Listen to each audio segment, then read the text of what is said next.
Pokemon has given us hundreds of characters. Legendary champions like Cynthia and Steven, quirky purple-haired men like James, edgy teenagers like Gladian and Marnie, and I couldn't believe this one myself, Guzma. Apparently people really love this man. But when Pokemon fans start arguing about the greatest characters this franchise has ever created, one name repeatedly rises above everyone else. N. A socially awkward green-haired mathematical genius with a cube hanging from his pants. And the name that literally is one letter. And honestly, I don't see it. N is interesting, sure, but the greatest Pokemon character ever?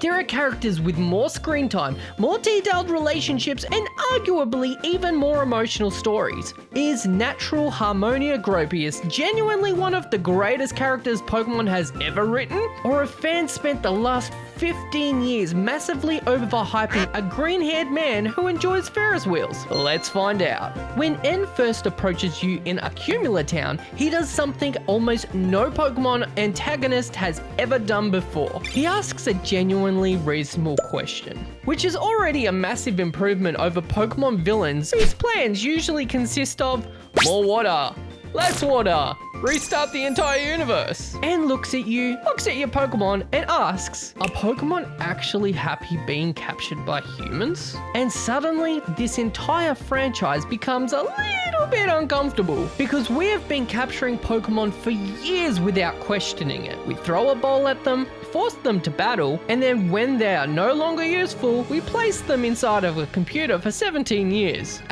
Don't worry, my little zigzaggerin. I'll definitely come back for you later.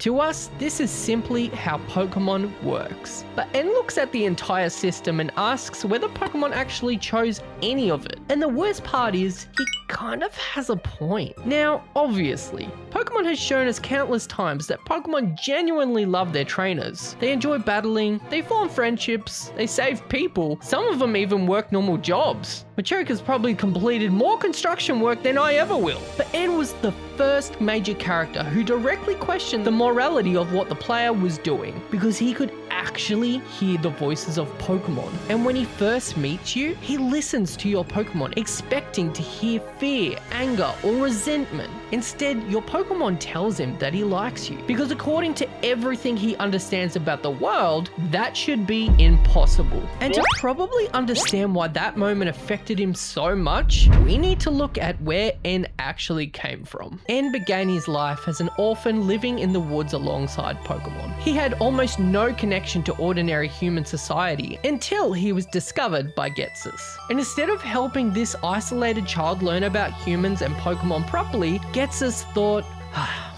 you know what this traumatized forest child needs? A cult. Getsus adopts N and raised him to become the king of Team Plasma. But he never allowed N to experience the world normally. He isolated him from other people and deliberately surrounded him with the Pokemon that had been abused, abandoned, or injured by humans. So just think about what that would do to somebody. If every Pokemon you had ever spoken to told you that a human had hurt them, why would you ever trust humans? Getsus didn't lie to N. He controlled the information N was allowed to receive. He essentially raised N inside the world's most evil algorithm. Humans are bad. Pokemon are suffering.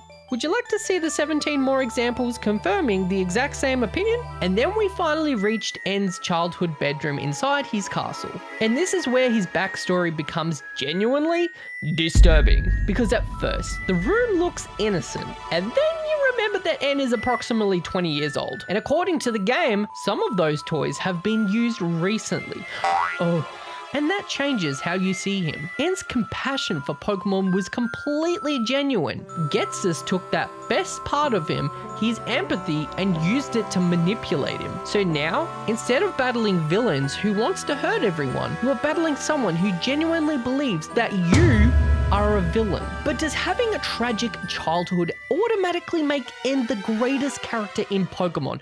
No, so there has to be something more. And this is where I think N's story becomes much more interesting. The real reason N works is hidden inside the way he treats Pokemon and what begins happening every time he meets the player. His perfect worldview begins falling apart. The closer N gets to achieving his dream, the less certain he becomes that he was ever right. One of the most interesting details about N is that almost every time you battle him, he uses a completely different team. Most major trainers keep recognizable groups of Pokemon. Your rival gets stronger alongside their starter, the champion has their iconic team, but N constantly changes his Pokemon. And aside from the final battle, most of the Pokemon he uses can be found around the exact area, and Black 2 and White 2 reveal later that he released many of the Pokemon he had traveled with, so he actually follows his own beliefs. While carrying 6 Pokemon, 12 eggs, and 900 Patrat inside of a PC, he forms relationships with them, travels with them, then allows them to return to the wild. And then there are all the tiny details showing how differently his mind works. His dialogue physically appears faster than everyone else's. Even if your text speed is already set to fast, N speaks faster.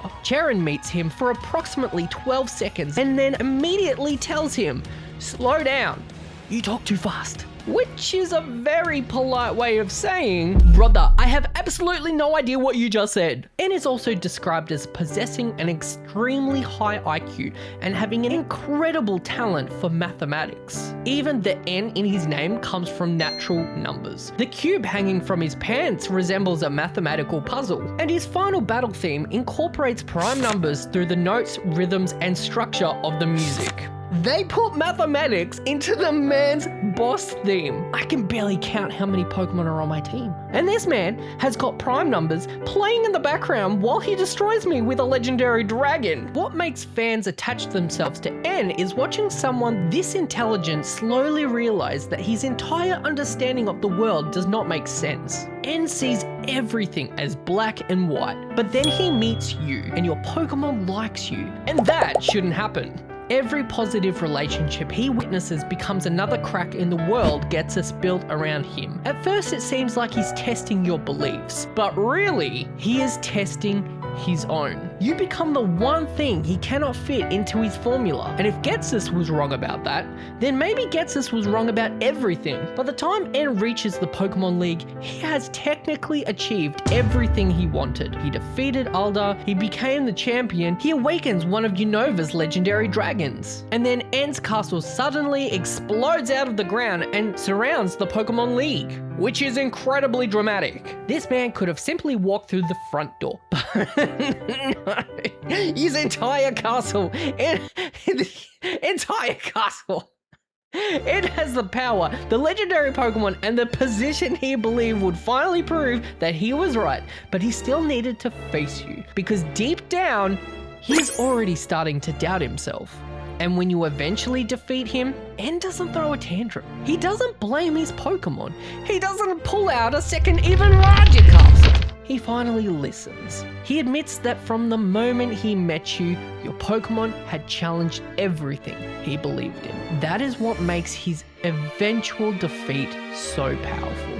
You defeat the worldview Getsus trapped him inside, and then Getsus appears and confronts the truth. He was never chosen because Getsus respected his compassion. He was raised as a puppet. Team Plasma's grand moral movement was essentially, Pokemon ownership is wrong, unless I'm doing it. And N's entire life collapsed. His father used him. His title meant nothing. His mission was a lie. This is also where I need to be fair about Black and White's story, because the game raises a massive question. Is it ethical to catch a Pokemon and use them in battles? But it never completely explored every part of that argument. The answer is mostly, good trainers love their Pokemon, and Pokemon enjoy battling, which works inside the Pokemon universe, but it does avoid some awkward questions. questions, like the Pokemon we catch exclusively to use 1HM, or the Pokemon we live inside the PC forever. But N doesn't need to be correct for his character to work. What matters is what he does when he discovers that he was wrong.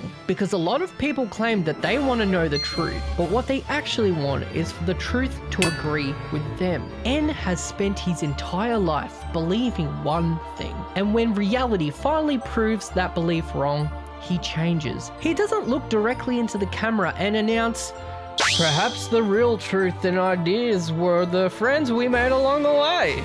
For the first time in his life, N is deciding what he believes without Getsus choosing the evidence for him.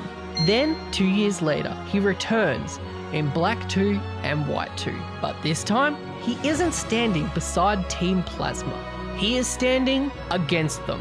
And he directly opposes the same man who controlled his entire life. But his empathy is no longer trapped inside Getsus' extreme worldview. And I think this is where people become so emotionally attached to him. But N feels different. You don't just admire N, you understand him. You feel sorry for him. And eventually, you want to see him escape. The player isn't standing on the outside watching his development happen. You cause it. Your Pokemon creates the first crack in his beliefs. Your journey gives him another perspective, and your final battle forces him to confront that truth. You aren't simply the trainer who defeated N. You are the first human being who showed him another version of the world existed. Before I give my final verdict, tell me in the comments, is N actually Pokemon's greatest character, or is there someone else whose stories affected you more? After going through his story, reading that fans actually connected with, and look at the tiny hidden details through Black and White, I think I finally understand it. But more importantly, N's story isn't really about whether Pokemon battles are right or wrong. It's about a person discovering that his entire understanding of the world was manufactured by somebody who wanted to control him. And by the end of his story, you don't simply defeat N. You become the reason he finally escapes the lie that controlled his entire life. And after looking into everything, I don't know whether I would call N my personal favorite Pokemon character, but I do finally understand why so many people do. Because N isn't loved for being perfect. He's loved because when the truth completely destroys everything he believed, he was brave enough to change.